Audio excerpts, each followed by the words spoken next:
Xiaomi 12, гибкий смартфон от Honor и самый ожидаемый Galaxy S22 Ultra. А самое главное, зачем платить больше за камеры смартфона, если разницы не видно? Погнали к новостям. Это просто новости без лишней жесткости. Это просто новости без лишней жесткости. Удививший своими возможностями Samsung Galaxy S22 Ultra показали на новых изображениях.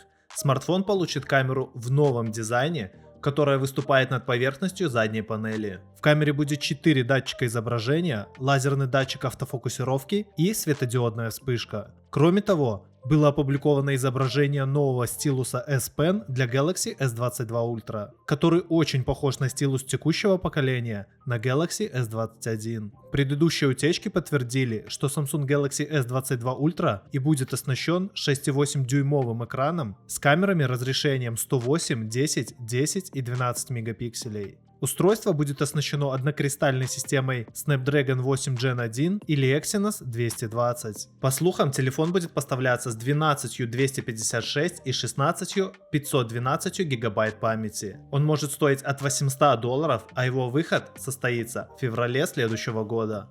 В общем, новинку от Samsung все ждем с нетерпением.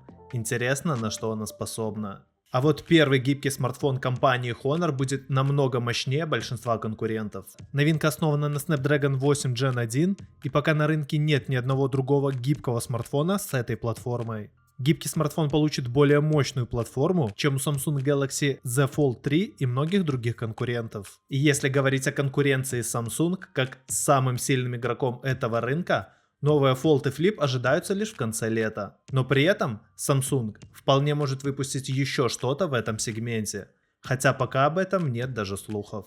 Honor Magic Fold, согласно имеющимся данным, получит крупный 8-дюймовый внутренний экран и большой внешний, хотя его диагональ неизвестна. Также аппарату приписывают 108-мегапиксельную камеру, аккумулятор емкостью 4500 мАч и дизайн в стиле Huawei P50, Honor 50. Вот если и фотовозможности будут на уровне P50, тогда этот смартфон даст прикурить.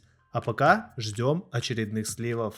А вот, кстати, чтобы этих сливов было куда меньше, по крайней мере в наших странах, Ростех разработал флешку, ликвидирующую информацию нажатием одной кнопки. Девайс разрабатывался с прицелом на безопасность пользователя, процесс детонации происходит внутри корпуса и не нарушает его целостности. Сама кнопка располагается на торце накопителя. Точный объем памяти такой флешки не раскрывается. Но по заявлению разработчиков, его можно будет выбирать в зависимости от потребностей. Теперь госведомства и компании, которые работают с конфиденциальной информацией, смогут спать спокойно, не опасаясь утечек. А вот первый премиальный флагман Realme GT 2 Pro покажут уже через 2 дня, так что ждать уже осталось недолго. И скорее всего, когда вы смотрите этот ролик, смартфон уже вышел. Несмотря на свою премиальность, смартфон, вероятно, не получит телекамеры. Но это все же пока не подтвержденная информация. Смартфон порадует сверхстабильным сигналом, а также 120-герцовым экраном QHD+, платформой Snapdragon 8 Gen 1 и 85-ваттной зарядкой. Google Pixel 5a обошел iPhone 13 Pro и OnePlus 9 Pro в слепом тестировании камер. Победители определяли пользователи социальных сетей. Маркис Браунли, ведущий одного из самых популярных каналов американского YouTube, представил результаты большого сравнения камер смартфонов. В нем участвовали 16 моделей, причем разных уровней. По условиям теста снимки выкладывали в социальные сети, где пользователи сами голосовали за лучший кадр. Причем пользователи не знали, камерой какого смартфона сделано фото.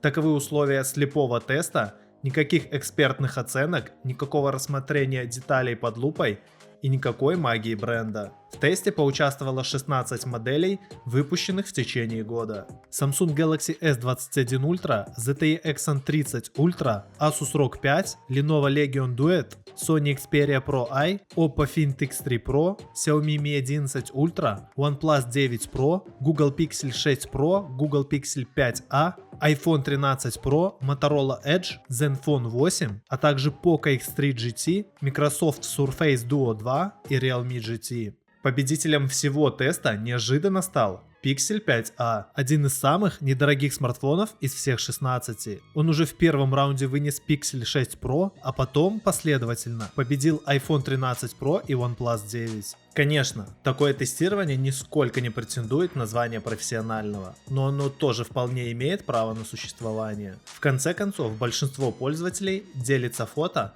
именно в соцсетях.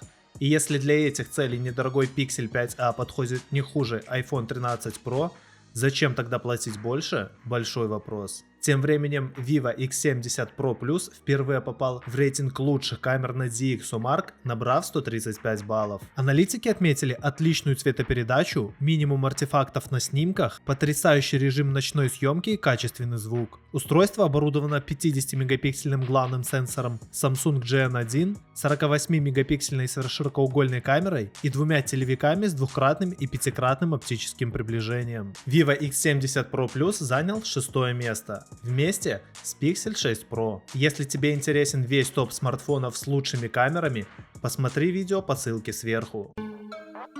Дебют Xiaomi 12 ожидается до Нового года. Компания Xiaomi сейчас готовит к выпуску новое поколение флагманов Xiaomi 12. Смартфон будет предлагаться по цене около $920 в 3 цветовых вариантах – белом, черном и золотистом.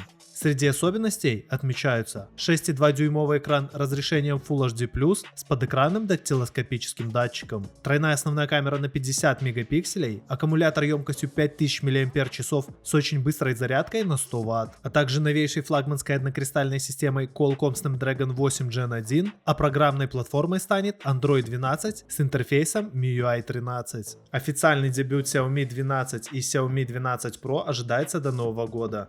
Старшие модели Xiaomi 12 Ultra выйдут уже в первом квартале 2022 года. Ребята с Поднебесной не перестают нас удивлять и, надеюсь, не перестанут этого делать в следующем году. А в этом году нам особенно запомнился Huawei P50 Pro, который занял первое место смартфонов с лучшей камерой. Совсем недавно, кстати, в продажу наконец-то поступила модификация с 5-нанометровым процессором Snapdragon 888. Напомню, что изначально модель вышла на китайский рынок с Kirin 9000. И сразу на презентации компания заявила о планах выпустить модификацию на Snapdragon 888, но без поддержки сетей 5-го поколения. Huawei 50 Pro с чипом Qualcomm оборудован 8 гигабайтами оперативной памяти вне зависимости от конфигурации. Базовый вариант получит накопитель на 128 гигабайт, а топовый комплектуется хранилищем вместимостью 256 гигабайт. Остальные технические характеристики сохранились. На борту флагмана OLED-дисплей с частотой обновления 120 Гц и одна из лучших камер на данный момент. Стоимость Huawei P50 составила $940 и $1020 в зависимости от модификации. Так что, подкопив немножко денежек в 2022 году, он станет вполне хорошей покупкой. Если говорить о накоплениях и технологиях, можно только посочувствовать 35-летнему IT-специалисту Джеймсу Хаулсу из Ньюпорта, который в 2013 году лишился HDD накопителя, а на нем хранились ключи от кошелька с 7000 монетами биткоин. Он случайно выбросил его в мусорку. На тот момент стоимость криптовалюты составляла примерно $665 тысяч. Сейчас при курсе порядка $47 тысяч за монету активы оцениваются примерно в $352 миллиона 500 тысяч. В течение 8 лет британец безуспешно пытался получить разрешение на поиски жесткого диска на свалке, которое, кстати, сопоставимо с размерами футбольного поля. Владелец заявил, что все, кто помогут найти диск, получат примерно $1 миллион 330 тысяч. В начале года руководство свалки запретило проведение поисковых работ, основываясь на опасении экологов. Сейчас бедняга просит помощи у экспертов НАСА. А я же в новом году желаю вам не попадать в такие ситуации, потому что жить с мыслями о такой потере будет крайне трудно. Ставь лайк, подписывайся на канал. Всех с наступающим Новым годом, да пребудут с вами инновации.